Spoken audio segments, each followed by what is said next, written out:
할렐루야. 하나님께 여러분 사랑하고 축복한 줄 믿습니다. 우리 앞뒤와 자유 계십니다. 하나님 당신을 사랑하고 축복하십니다. 아멘. 할렐루야. 요한복음 1장의 첫 소절 말씀이 태초라는 것이 나옵니다. 태초. 이 태초를 어느 분들이 말하기를 성경 역사는 6,000년이니까 6,000년 세상이 창조되었습니다. 이렇게 말하다가 창조과학계에 있는 사람이 말하다가 한번 국회의원들한테 혼쭐 났죠. 이거는 6,000년 역사가 아니라 여러분 잘 알겠지만 이 태초라는 건 역사의 시작을 말하는 게 아니라 역사의 뒤안기를 말하는 거예요. 그러니까 태초라는 그 말씀 앞에 말씀이 계시냐고 그 다음에부터는 계속 하나님의 신학의 역사가 나타나는 거예요. 태초라는 얘기는 이 기점에서 우리가 뭐예요? AD, BC 구분한 것처럼 저 옛날 옛쪽으로 흘러가는 거예요. 그래서 지구가 태어나는 거는 그러니까 어떤 여러분 수억 년, 수억 만 년 걸렸다 이렇게 말하는데 그 이상도 걸렸다고 볼 수 있어요. 그것은 아직까지 하나님의 영역이고 하나님의 비밀이기 때문에 우리에게 정확하게 몇 년도에 몇 년 후에 이것이 생겼습니다. 그리고 성장을 했습니다. 이 말을 못합니다. 근데 분명한 것은 이 태초에 하나님 말씀이 계셨고 말씀을 통해서 하나님 함께 계셨으니 이 말씀을 곧 하나님이시라. 말씀이 이 사람들에게 그 말씀이 잉태되면 그 말씀으로 계속 파생하나 돼. 여러분이 시작할 때 여러분들이 손도 없고 눈도 없고 코도 없고 입도 없고 아무도 없이 어머니 뱃속에서 그냥 그 말씀으로 머물러 있을 때 그것이 시간이 지나면서 생성이 되어 오늘날 여러분의 모습이 되었고 이후에도 여러분 모습이 계속 변합니다. 근데 그 변함이 어떻게 변할지를 몰라요. 근데 그게 시작과 마지막 끝나는 데까지 어디서 기점을 두냐면 이 말씀의 시작이에요. 하나님께서 하나님 말씀을 통해서 모든 세상 창조하실 것뿐 아니라 하나님 말씀을 통해서 여러분을 창조하신 줄을 믿습니다.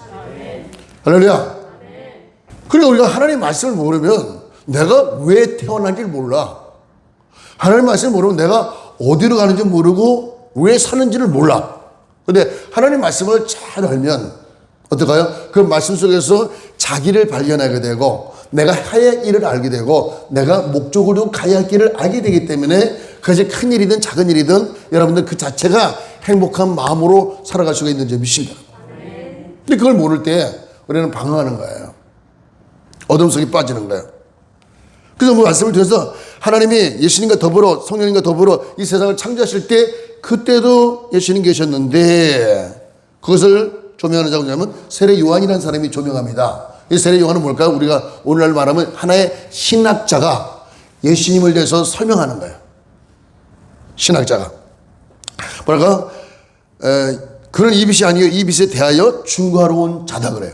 세례 요한은 예수님 그 자체, 예수님 빛이니까 하나님 말씀인데 그 말씀의 빛이고 그 빛의 주인공이 예수님인데 그 예수님을 중고하러 오신 분이 바로 신학자 세례 요한이란 말이에요.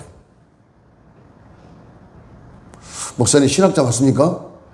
그럼 뭘로 말해요? 신학이라는 게 뭐냐면 하나님에 대해 조금이라도 이해하고 연구가 들어갔다면 신학이에요. 아들 자자 써서 신학자란 말이에요. 그 세례요한이 하나님 말씀을 준 걸 가지고 그 예전에 저게 율법의 말씀과 모세오경을 모든 말씀을 가지고 다 연구해 보니까 예수님이 이 말씀 토대 위에 예수님이 계시더라. 그 예수님이 이 땅에 오셨는데 그 예수님이 곧 하나님이시고 하나님의 아들이시고 사람들의 빛이다. 여러분 속에 다시 말하면 예수님이 안 계시면 아무리 어여쁘게 착하게 선하게 아름답게 살고 싶어 해도 안 된다는 얘기예요. 그 말씀이에요. 나는 정말 어질게 살고 싶었어요. 착하게 살고 싶었어요. 너무너무 기쁘게 살고 싶었어요. 이렇게 말하는데 그게 안 된다는 얘기예요. 그 순간에 우리가 뭘 바뀔까요? 사람이 새로운 사람을 바뀌는 거예요. 과거는 죄인의 삶이었어요. 또 죄인이었어요. 이렇게 여러분 죄인의 삶과 죄인은 어떻게 돼요? 헐벗고 가난하고 누추하고 아프고 괴롭고 고통스러운 그런 삶인 거예요. 그래 그다음부터 예수를 내가 열심히 믿고 예수님 은혜 가운데 살아왔을 때 뭐랄까 어느덧 처음부터 시작이 화려하고 왕창이 성장되는 건 없었지만 그러나 조금씩 성장됐을 때 내 모습은 옛 모습이 탈피되고 벗겨지고 씻어지면서 새로운 사람이 바뀐 걸 알 수가 있는지 믿습니다. 그뿐이겠어요? 예수의 이름으로 중구하니, 그 말씀대로 중구하니, 그 말씀이 살아있어 모든 사람들이 다시 생명으로 되돌아올 수 있도록 역사하신 걸 감사한 줄을 믿습니다. 아멘. 그래서 12절에 보잖아요. 영접하는 자 곧 그 이름을 믿는 자들에게는 하나님의 자녀가 되는 권세를 주셨으니, 즉 예수 믿는 사람은 하나님의 자녀가 되는 권세를 주셨는데 누가? 하나님이 주셨단 말이에요. 너는 이제부터 손자라고 말하지 마라. 내가 너를 입양한 거 아니다. 내가 너를 낳았다. 이런 말씀이에요. 아니 하나님이 언제 나를 낳았어요? 이렇게 말하지만 뭐야? 예수님의 이름으로 인하여 우리가 거듭났다가 말이에요.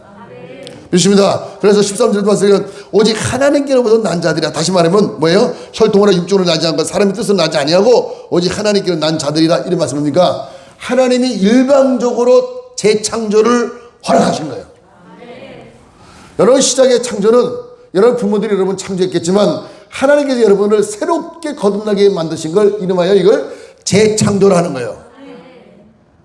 요즘에 재개발 붐이 있잖아요. 그렇죠? 도시가 바뀌죠. 마찬가지예요. 하나님의 성령이 여러분이 임하면 여러분의 모든 지기가 새롭게 부여가 되는 거예요. 과거에는 여러분 불황자예요, 나그네요, 술 먹는 사람인지 모르겠지만 예수 믿고 나서 하나님 은혜 가운데 하나님의 자녀가 된 사람은 하나님께서 보살피고 입히고 먹이고 마시게 하심에 그가 어느 곳에 가더라도 천대받지 않고 하나님 은혜 가운데 날마다 새롭게 아름답게 성장하는 것을 알 수가 있는지 믿습니다. 이것이 무슨 은혜? 하나님의 은혜. 저도 부모님을 모셨고 또 내 안에 자녀가 있지만 사람으로서는요 자녀를 돌보는 것도 한계가 있고 사람으로서는요 부모를 섬기는 것도 한계가 있어요. 자녀 잘 양육하고 싶어도 마음대로 안 되는 거고 부모님 잘 섬기고 싶어도 마음대로 안 되는 게 세상 사요.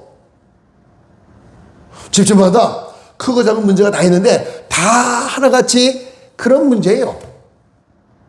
그런데 묘한 게 예수님께 맡기고 하나님께 간절히 기도했을 때 할렐루야 그 문제를 해결받을 수 있는 줄 믿습니다. 다음에 자녀를 하나님께 맡기니까 자녀는 하나님의 자녀가 되어버리니 하나님이 기르시고 먹이고 입히며 그들을 높여 새로운 역사가 나타난 줄 믿습니다. 할렐루야 이 하나님의 자녀가 되는 거예요. 믿습니까? 근데 여러분들이 하나님 자녀인 걸 알면서도 하나님 자녀답게 살지 않는 이유는 뭘까요? 아직도 내 생각이 머물러 있기 때문에 그래요. 내가 부지런히 움직여야 모든 거를 다 해주시는 거야. 그러니까 일반적으로 보세요. 세상 사람들은 그것이 화르다 어떻게 이렇게 할 수 있니 짜증을 내고 괴로워하고 힘들어하겠지만 하나님 믿는 사람, 저 하나님의 자녀가 되는 저와 여러분들은 그 상을 보고 때가 되면 다 더 좋게 만들어진다. 그렇게 믿으시기를 주의 이름으로 축원을 드립니다. 할렐루야. 그러니까 우리가 하나님 말씀에서 우리가 감사함으로 살 수 있는 게 뭘까요?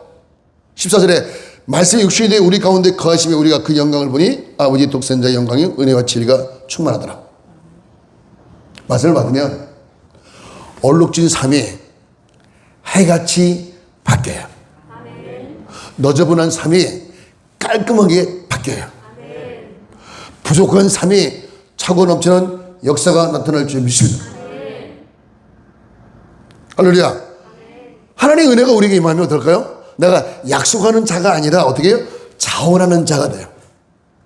약속을 하지 않아도 본인들의 의지로 스스로 그 길을 달려가요. 그러니까 백날 약속을 해도 그 약속을 지키지 못하는 자가 수많이 많죠. 너무나 많죠. 약속해놓고 약속을 지키지 못하는 자가 많지만 어떻게 해요? 성령을 거듭난 사람들은 약속을 하지 않아도 자원하는 마음으로 하나님께 예배하고 이웃을 돌보고 이웃을 살펴볼 수가 있는지 믿시나요? 이게 달라요. 그래서 9절에 보면 참빛고 세상에 와서 각 사람에게 비치는 빛이니 즉 하나님께서 여러분의 빛을 서치해주면 여러분 마음속에 근심과 걱정과 염려가 다 사라지고 어떻게 돼요? 하나님 나라 임함에 모든 범사가 형통한 놀라운 역사가 나타날 수 있는지 믿습니다. 이렇게 좋은 예수님을 왜 자랑을 안 하냐고. 그렇게 좋은 예수님이 우리의 주가 되시는데 그 예수님을 마음껏 자랑한다면 너희가 나를 많은 사람들 앞에서 너희가 나를 시인하고 인정하면 내가 훗날 아버지 앞에 가서도 내가 너를 인정해 주려는 말씀하고 있는데 자 말씀 정리할게요. 아버지의 독생자의 영광에 그 은혜와 진리가 충만하더라. 다시 말하면 내 마음속에 뜨거운 마음이 있다면 뭐예요? 하나님 은혜가 있는 거예요. 그리고 어떻게 해요? 내가 머릿속에 깨달은 진리가 있다면 이것 또한 하나님의 말씀이 진리이기 때문에 지혜가 임한 줄을 믿습니다. 가슴도 냉랭하고 머리도 그냥 딱딱하고 아무 반응이 없다면, 은혜도 없고 진리도 없다면 겉사람으로 살고 있기 때문에 힘이 괴롭다는 얘기예요. 어떻게 돼요? 예수의 이양 믿을 바사 죽도록 믿어보세요.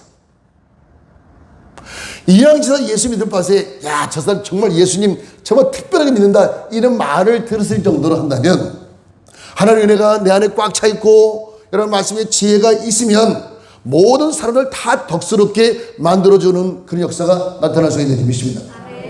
할렐루야. 그래서 양쪽 날개가 균형이 잡았을 때 비상을 할 때 비행기가 정상적으로 날 수가 있는 것처럼, 하나님의 말씀의 진리와 하나님의 은혜가 능력이 있을 때 이것이 여러분들을 날마다 세우고 새로운 나라로 멀리 이끌어가는 역사가 나타날 수 있는 줄 믿습니다. 그럼 맺겠습니다. 여러분 앞으로 여러분의 삶은 보다 더 새롭게 아름답게 아주 싱그럽게 신비하게 변화되는 역사가 나타날 줄 믿습니다. 할렐루야. 그래서 내 마음속에, 여러분 마음속에 살아있는 하나님의 아들 예수님이 있다면 모든 범사가 형통해지는 역사가 나타날 줄 믿습니다. 사랑하는 자, 내 영혼이 잘된 같이 범사가 잘되고 강건하기를 내가 간구하리라 말씀처럼, 내 안에 예수님이 계시면 영혼은 날마다 소생하는 역사가 나타날 줄 믿습니다. 그렇게 하시기를 주의 이름으로 축원을 드립니다. 다 같이 주의 삼정이 담대